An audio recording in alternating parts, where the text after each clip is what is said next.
So we're talking about, just let's start this off. We're talking about, Jeremy's really into the lawn lately, and... Well, I mean, I've shifted because now that I've got these robots, part of my problem is that I can't, with my travel schedule, I can't regularly mow the lawn. Because I don't always know if I'm going to be home on Wednesdays, for example. I might have to go to Dallas for a couple days and then I don't get it, or then I get home and there's other stuff I got to do and I just don't get to it. So the lawn will get in the state where it would go back and forth between being mowed every week to maybe every week and a half, and sometimes it's tall and nasty and I get hay, just really a bunch of problems like that. Yeah. So then we bought the Landroids, which we have one in the front and one in the back because we have a fence. Yeah, we have a fence. So, the high level I've been thinking is I bought, they have multiple different Landroids, and I bought the Landroid Ls, which are the ones for large lawns. Each one will do a whole acre. Now, it's overkill for what we have, but the idea is that these things seem to last pretty well. They have a 3-year warranty on them, so my 3-year ROI of having this versus paying somebody is I'll actually save money by dropping. I think they were $1,000 each, so dropping $2,200-$2,300 on these mowers. That mow every day. And literally the only thing you have to do is occasionally they get stuck on something. Yeah. Or they feel they're in they feel they're in an unsafe position. And it doesn't happen that often. And if you actually really focus on it, you can eliminate all those things in your yard. And all you have to do is just go out, fix it, and then tell it to start and go. So like my day-to-day interaction with this thing is maybe 5 minutes, 10 minutes, and I have a perfectly cut lawn. And the more I've been watching other people's YouTubes about lawn care, I'm really finding out that the key to getting good lawn growth is to continually mow your lawn. So now I have this thing that is literally every day mowing. And then the other thing, I just saw a video today, they were saying that you need to change up your patterns of mowing. For everybody that loves those straight cut lines, that's one thing you won't like about the Landroid, is it's random. It completely comes at things at a different direction every single time. So, but from like a lawn health, that seems to be really helpful. So right now the strategy that I'm kind of working through for the Forever House is I really like this idea of like side buildings. So myself, I'm gonna have a pretty sizable garage that will be my office and my workspace and stuff for my hobbies. All that stuff's going to be isolated out there, and I'm not going to really need to bring much into the house. For Sarah, I kind of want to build like something similar that's a studio where she can kind of do her thing there. And the idea is like that should be kind of separate, and that should be a spot where I don't have, if I'm mid-project, I don't want to tear down the project, so I have to get a car in the garage or something like that. And that's a problem I run into now. And I want to have that for whatever Sarah's working on, so we could have, like a little building with like a lean-to, so that she could have like seating station or whatever, she's into. But the idea is to spread those out across the property if possible. And then what I've been thinking recently is, like, let's say we have like a 3-acre property or something along those lines. We have 2 Landroids. We pick up another one and attach those to the buildings. So, we look at the main house, we have one that does an acre, and it'll do the acre around the house. And then you have another one that does the acre around my garage workshop building. And you do another one that does it around her studio. And then And the guest house. in the guest house, stuff like that. And so then you get into a spot where I have these mowers that are continually mowing all those things. And So for having acreage, you'd have a spectacular lawn in an area that's not known for having great lawns. yeah, so I mean, I think that's going to take some work, because I've been working on convincing Sarah to get a metal roof so that we can do rainwater collection. I'm not opposed to it. I just didn't understand the difference in it. Well, I actually like the look of it. So I think it also helped that there's some really nice houses in our area that have metal roofs, Well, so it's that you can also- see it so you can see a not cheap version of it. this isn't a shack. Yeah. Yeah, and I also think, so like, he and I, this is an apt conversation to document. He and I have been having like little like driving errand conversations about, you know, the type of house that we're gonna have, and like for the forever house. And so the reason the roof thing kicks in is because the whole point of this is to not do it again. And so it's really about like getting it right. What do you want? And spending the time to really figure out what you like and don't like and all that kind of stuff. And I think the look of the house is probably going to be like one of two different styles. And I think ultimately a metal roof would complement either one of those styles well. So it's just a matter of getting it like actually done in a way that looks cool, but I think it's totally possible.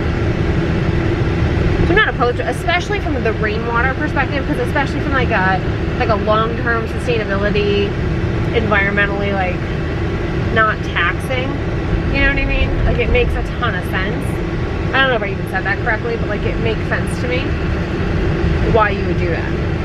And I really don't have any skin in the game of roofing, so like as long as it looks the way I want it to look, I don't have holes in it that's gonna fuck up my house, and if it offsets the watering costs of our landscaping, yeah, I'm down. Yeah, You know? so I mean, like if you look,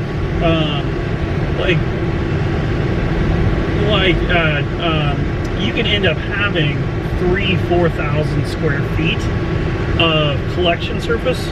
And so if you look at, you take the main house, you take like a large garage, things like that, you're looking at, 7,000-8,000 square feet of rainwater collection surface across all of the roofs. So what that'll give you is, that could give you upwards of 50 to 60,000 gallons of water. Over at what time? Over a season. I mean, I have to go look at the calculator again, like figuring out more, but like it ends up being fairly cost effective. Mm-hmm. And so you just end up putting up these like additional silo pieces where you have an additional 25-30,000 gallons of storage. And the cool thing, the one company, that YouTube channel I sent you, like the handyman or whatever, the guy in Phoenix, Mm-hmm. the ones that he used, the roof of the storage thing is collection too. Mm-hmm. So you got even more. So you got like an additional 500 square feet just from the top actual of it. storage facility. Yeah. That's awesome. Yeah, I think like he's talked a lot about power and water and like basically utilities, like how you essentially, okay, let me back up. As somebody who's not an engineer, thoughts that I would not naturally have, he has all the time because he is one. and he's like an incredibly capable one. So he thinks a lot about, how do I power this? How do I do this? How do I do that? Da, da, da, da. And it's very convenient for me because it's a place that my head does not naturally go, but it covers bases in a way that makes a ton of sense and that factors in the long game. And he's also somebody who knows how to manage that kind of stuff. So the upkeep isn't a drawback for him. He actually likes to know how it's built and how to tinker with it and how to read, configure it and all that kind of stuff. So everything from options for power to water to like just let your brain go down that road, that's really where he shines on this stuff. And structural anything he's great at. So what? And then the other thing to like set the record straight as to actually why I care about those things, it's not necessarily like I'm like an eco warrior. It's not. Yeah. And I mean like look at your cars. Our fleet average of vehicles is like 15, 16 miles per gallon. No, I look at it more from the perspective of like I'm a heavy electricity user. Yeah.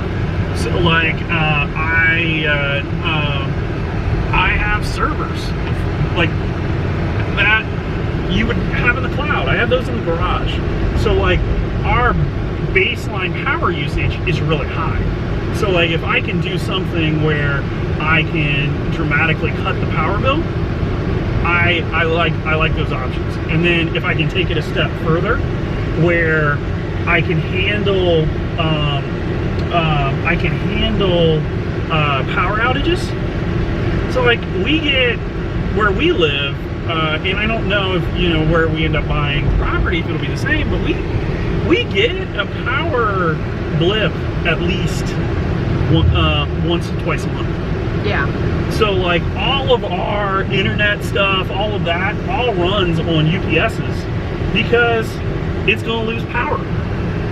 What's UPSs? Uninterrupted power supply. So it's basically a power strip that has a battery built into it. So when you unplug it or you lose power, it runs on that power.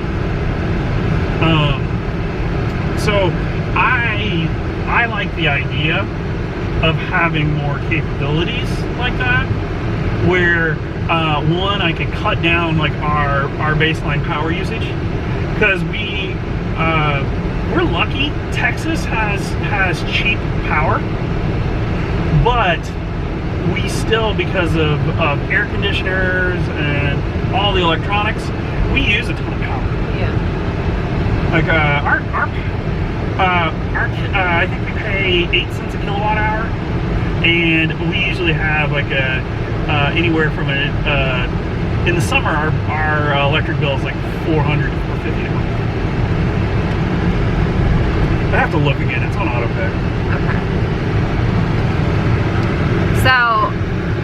Okay. So then down that road, what are you thinking, or where just power options for the Forever House go? Well, I mean, everything that we're doing, I would want to be tied into the grid, just like everybody else. I want access to city water if I can have it, and city sewage if I can have it. So for people that think like I want to be off the grid, I don't want to be. What are your opinions? Like, what your advantages, disadvantages of that? Well, I mean, I don't have any problem with being off the grid, but the problem is that with our lifestyle, to live off the grid, we would have to have a very sizable, we'd have to have a backup generator that is big. Okay. And I'm not talking about something, think something cemented to the ground. Okay. You'd have to have batteries upon batteries upon batteries to store energy. Okay.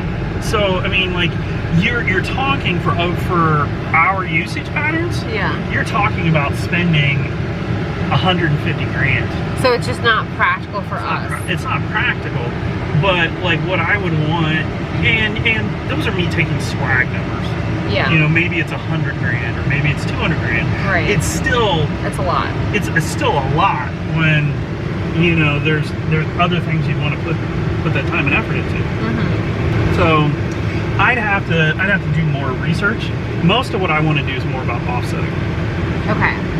I just know you've talked about like wind and solar before. Yeah, I mean, a lot of it's because I find it interesting. Okay. It's just you playing around. Yeah. I mean, Okay, someone would be okay. playing around. So like my all the network and electronic gear, all that stuff we have running, like for all the computer gear I have in the garage. Mm-hmm. I totally look at running something like that solar because I could probably do it for fairly cheap. Okay. But it's like when you start looking at like the whole house, Yeah. and you're looking at The warehouse. nice Tesla. He just about got hit by a gas truck. Now that is ironic. The water one. I don't think we would use like rainwater collection for our water. What do you mean? For our main water source, Like drinking water? drinking water. Yeah. Okay. Because I'd have to really understand, like, to make a decision like that, you've got to figure out what happens if it doesn't rain. Yeah. You want to back up. You want a really solid Yeah. plan B. Yeah, and where we live, it's dry in general. So, like, I think the rainwater is smart to your point, to offset our consumption, but it's not necessarily the smartest decision to be the sole provider. Like, you got a lot of trust in that. Yeah, I mean, for here, it definitely would make some sense because it's expensive. So water's very expensive here. Yeah. Like if y'all live next door, at least once a month there's a post about somebody's water bill being super high. Yeah, like ours last month, because I've been watering grass seed, was $300. Yeah, somebody posted, I saw something about somebody says $500. So you can see right there is, so you can already see that like some of our utility bills are pretty high. That's why I think about those things. Yeah, because for us it would make sense. So now, because you gotta love Republicans, you can't eliminate your bill in Texas anymore. Mm. So like I can run the meter backwards and run down my bill, but if I hit zero, they just say thank you. They don't. You have a connection charge. I can't offset like 100% of our bill. So like you basically could offset it to the point where you have a $30 bill per month. So even if I was pushing $2,000 past that, I'm not gonna get that money. So that's the other thing to think about with like solar is like, because it's just not good. Yeah. You got the number? Yeah. Give your RV. Yeah.